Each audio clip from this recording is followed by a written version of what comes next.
और अभी 3 लाख बच्चों को नौकरियां देने का इंतजाम कर रहे हैं भगवंत मान।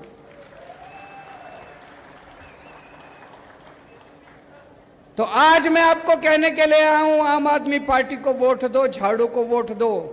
आपके बच्चों को अच्छी शिक्षा देंगे, आपके बच्चों के लिए रोज। हाँ मैं आ रहा हूं, पेपर लीक उसकी भी चर्चा करूंगा, चिंता ना करो। दोनों पार्टियां मिलकर करती है, मेरे को पता है। आज मैं आपको कहने के लिए आया हूं, आपके घर में कोई बीमार हो जाए, सरकारी अस्पताल में राजस्थान में कोई इलाज नहीं होता, ना डॉक्टर, ना दवाई, ना मशीन, ना एक्सरे, कुछ नहीं है। और प्राइवेट में चले जाओ। कल मेरे एक रिश्तेदार का फोन आया, उसका बेटा गिर गया, यहां पे चोट लग गई माथे पे, किसी और राज्य में रहता है, दिल्ली में नहीं रहता, कहीं और रहता है। वो एक बड़े अस्पताल में गया टांके लगवाने, 4 टांके लगने थे। उस बड़े अस्पताल वालों ने 2.25 लाख रुपए का बिल बना दिया। 4 टांके लगाने हैं, 4 टांके। आज इतना महंगा हो गया इलाज कराना, इतना महंगा हो गया इलाज कराना।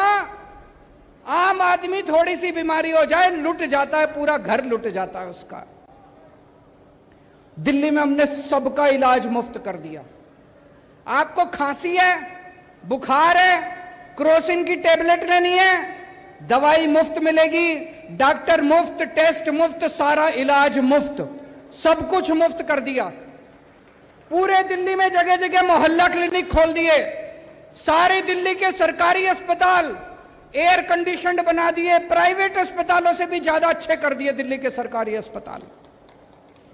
अब आपको चाहे 10 रुपए की टेबलेट लेनी है वो भी मुफ्त, और 10 लाख रुपए का इलाज कराना है वो भी मुफ्त, सब कुछ मुफ्त कर दिया। अभी मैंने सुना है गहलोत साहब ने इंश्योरेंस चालू करा है, कराए कि नहीं कराए?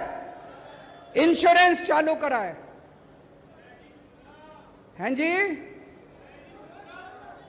इंश्योरेंस कब मिलेगा? जब अस्पताल में एडमिट होगे तब मिलेगा। मैं ये सोच रहा था, अस्पताल में एडमिट तो कोई बहुत सीरियस, भगवान ना करे बहुत सीरियस बीमारी होती है तब होता है आदमी। बाकी आदमी की जिंदगी में बुखार, खांसी, छोटी छोटी बीमारियां लगी रहती है, डायबिटीज। मैं ही पिछले 8 साल से अभी तक एक बार भी अस्पताल में एडमिट नहीं हुआ, लेकिन छोटी छोटी बीमारियों के लिए तो मैं कई बार गया। इतनी दवाइयां लेनी पड़ती है, तो इंश्योरेंस किस काम का आया जी? आपकी जिंदगी में रोज कभी बच्चे को कुछ हो गया, कभी बीवी को कुछ हो गया, कभी मां को कुछ हो गया, बुढ़ापे में कुछ हो गया, उसमें तो काम नहीं आया। दिल्ली में हमने ये इंश्योरेंस का झुंझुना नहीं दिया। दिल्ली में सब कुछ मुफ्त है, दवाई भी मुफ्त है, टेस्ट भी मुफ्त है, मोहल्ला क्लिनिक में जाओ, अस्पताल में जाओ, सब कुछ मुफ्त है। तो आज मैं आपको कहने के लिए आया हूं, मुझे वोट दो, राजस्थान के गांव गांव के अंदर मोहल्ला क्लिनिक खुलवा दूंगा, पूरे राजस्थान में शानदार अस्पताल बनवा दूंगा। और ये झूठा वादा नहीं कर रहा, दिल्ली में करके आया हूं, पंजाब में कर रहे हैं, अगला नंबर राजस्थान का है।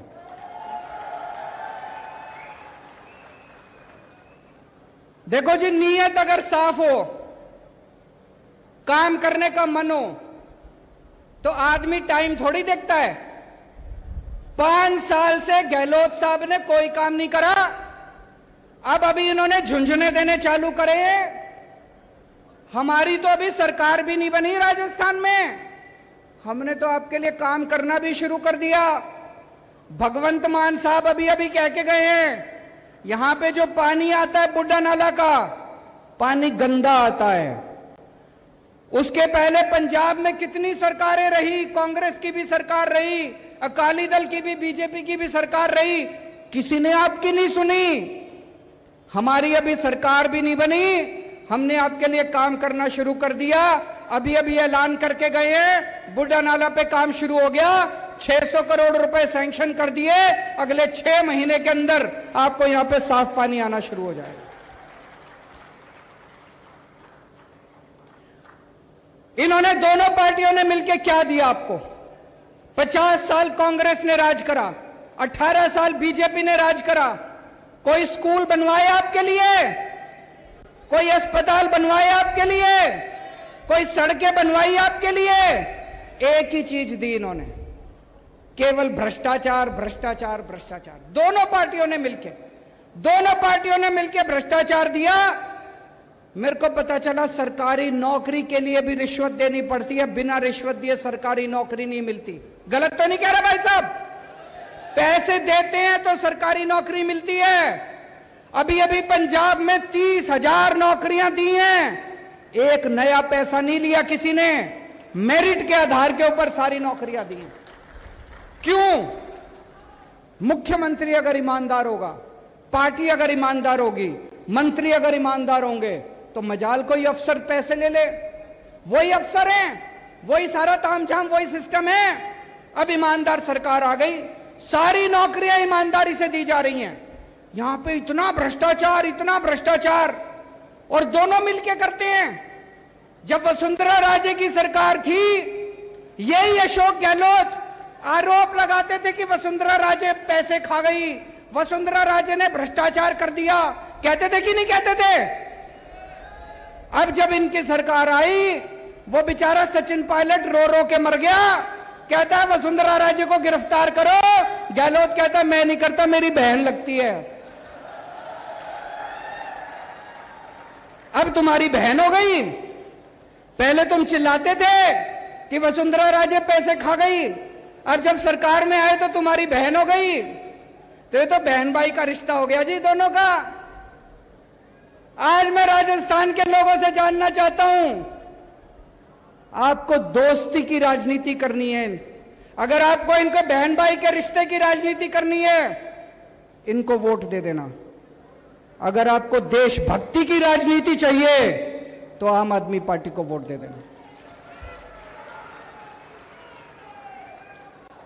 इनसे एक पेपर नहीं होते, पेपर लीक कर दिए इन लोगों ने।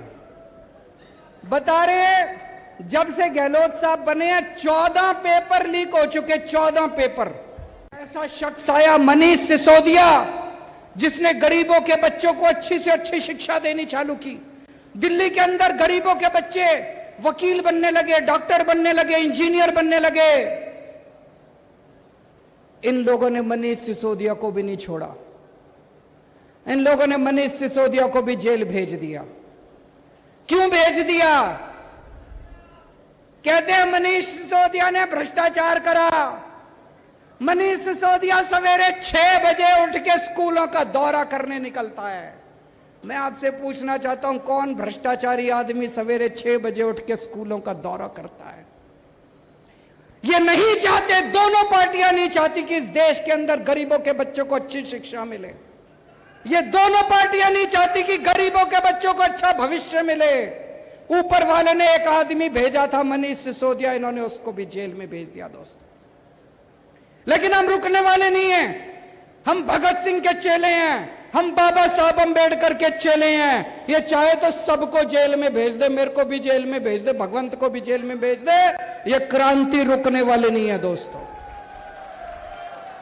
मेरी जिंदगी का एक ही सपना है, मैं भारत मां को दुनिया का नंबर 1 देश देखना चाहता हूं।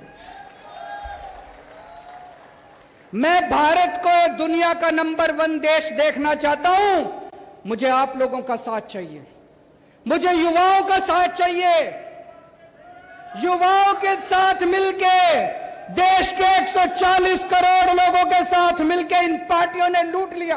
भूल जाओ इन सारी पार्टियों को, भूल जाओ इन नेताओं को। देश के 140 करोड़ लोग मिलके हम भारत को नंबर 1 देश बनाएंगे।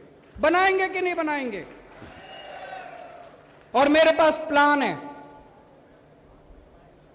पढ़ा लिखा आदमी हूं, इंजीनियर हूं, IRS हूं,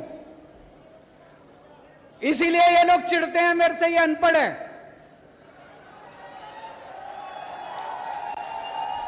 इनकी डिग्री फर्जी है, इनकी डिग्री फर्जी है। मैं पढ़ा लिखा हूं, मेरे पास पूरा प्लान है।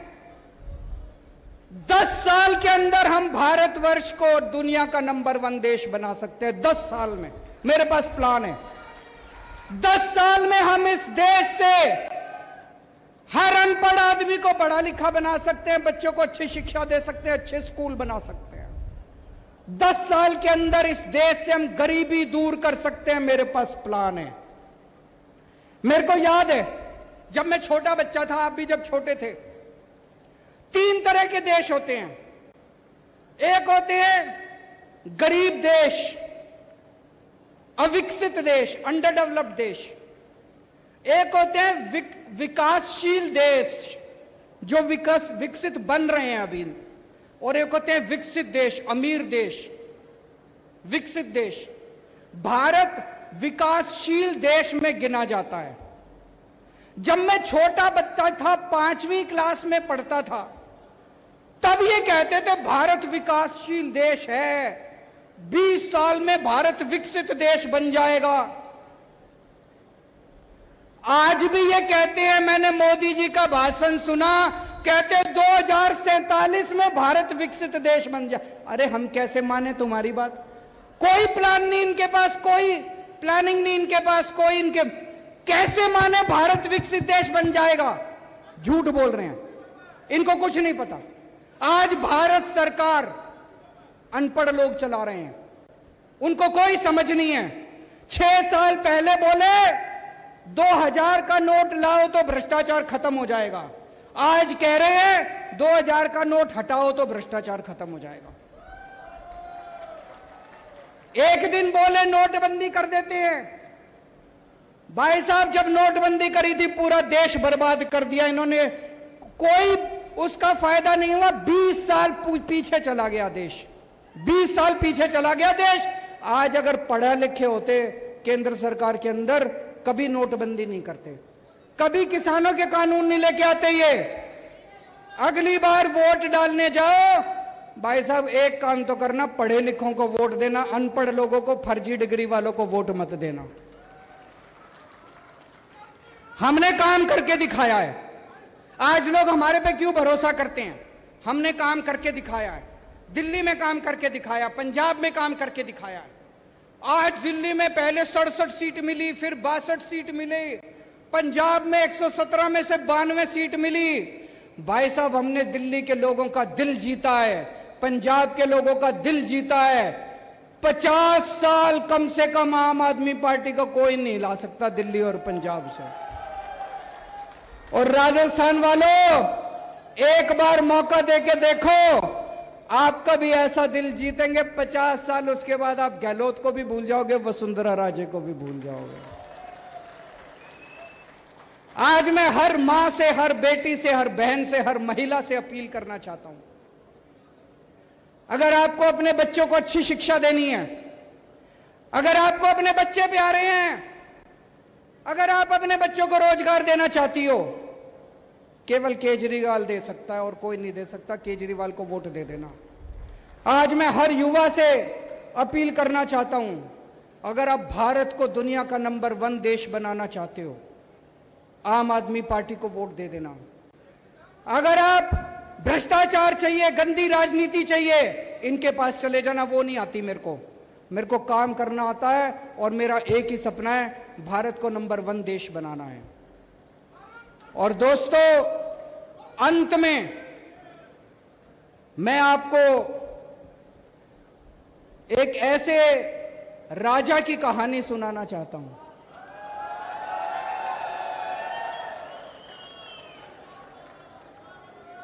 चौथी पास राजा, किस किसने सुनी हुई है? चौथी पास राजा, ये एक महान देश की कहानी है। एक बहुत महान देश था, सदियों साल पुराना देश, और कैसे वहां एक अनपढ़ राजा आ गया और उस अनपढ़ राजा ने उस देश को कतई बर्बाद कर दिया, पूरा देश बर्बाद कर दिया। ये कहानी ये दिखाती है कि किस तरह से ये बहुत जरूरी है कि देश का राजा पढ़ा लिखा होना चाहिए, नहीं तो अनपढ़ राजा आ जाए तो वो देश को बर्बाद कर देता है। एक महान देश के एक गांव में एक बच्चे ने जन्म लिया। बहुत गरीब परिवार था। उस गरीब परिवार में एक बच्चे ने जन्म लिया। गांव में ज्योतिषी होते हैं, बच्चा जन्म लेता है तो ज्योतिषी आता है। ज्योतिषी आया, ज्योतिषी आके मां को बोला, माई तेरे बेटे की कुंडली दिखा रही है, तेरा बेटा बड़ा होके बहुत बड़ा सम्राट बनेगा। माई को यकीन नहीं हुआ। माई बोली, मैं तो बहुत गरीब हूं, मेरा बेटा कैसे सम्राट बनेगा?